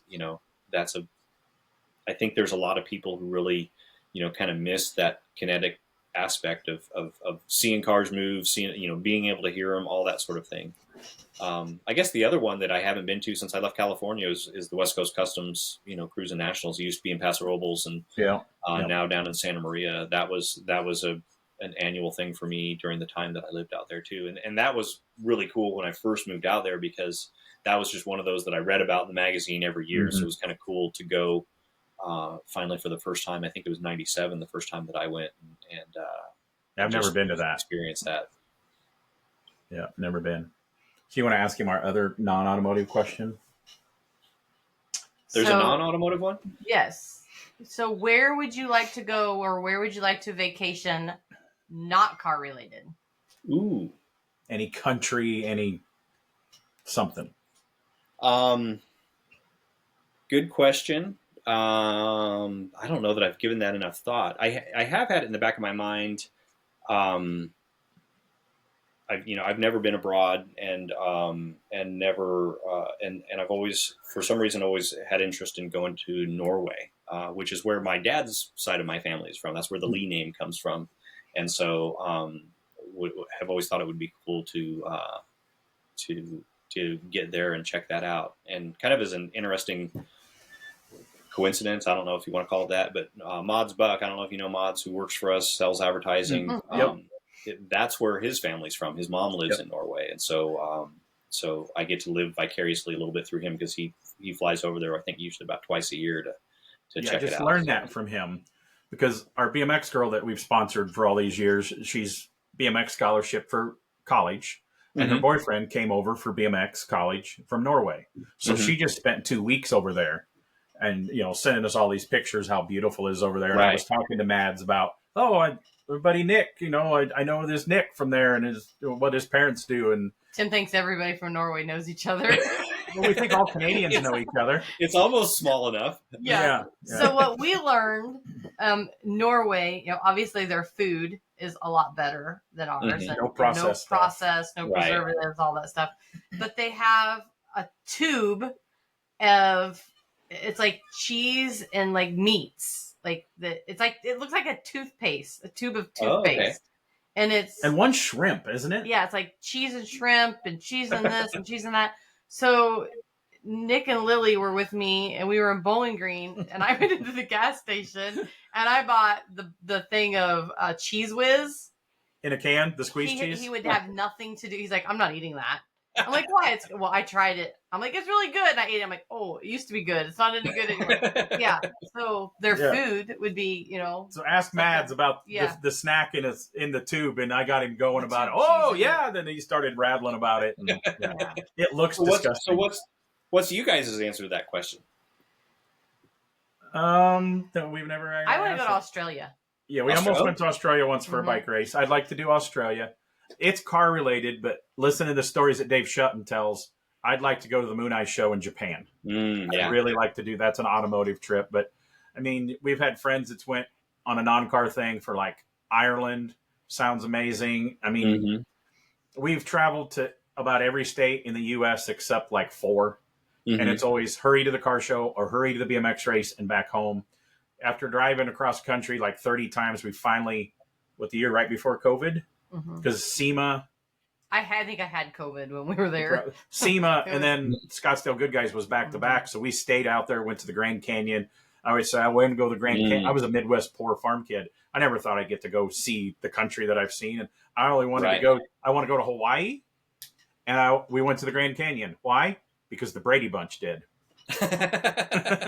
that's how I figured out that the world was bigger than the Midwest farmland was. Oh, the Brady Bunch went to Hawaii, right? Yeah, they had like a tiki doll that they found in the sand, and they got cursed, and whatever. Yeah. No, but that's the funny thing about traveling for work. Like we both do, is you tell, especially if you tell people who aren't in the industry about it, and they're like, oh, you're going here, you're going there, like that sounds really cool, but it's like. But you see the airport and you see the hotel and you see the fairgrounds or the racetrack or wherever it is your event. You rarely see, a lot of other things. And I'm trying to get a little bit better at taking, like, one of the things I've been able to do for a couple of different years is when I went up to Puyallup is just take a few extra days after the event and stick around and see some stuff. I need to try and do that at a few more places. Being the magazine and the photographer, like, me and my buddies were always trying to, hey, get somebody to go to dinner. Get John Jackson. You want to go to dinner? He's like, no, man, I got to shoot 3 cars tonight. Yeah. So you're there all day, and then at night. I was going to say we are literally. Yeah, I was going to say. Well, and that's the thing. It's like Columbus. Des Moines is kind of the same. Is that if it's light out, you're probably working.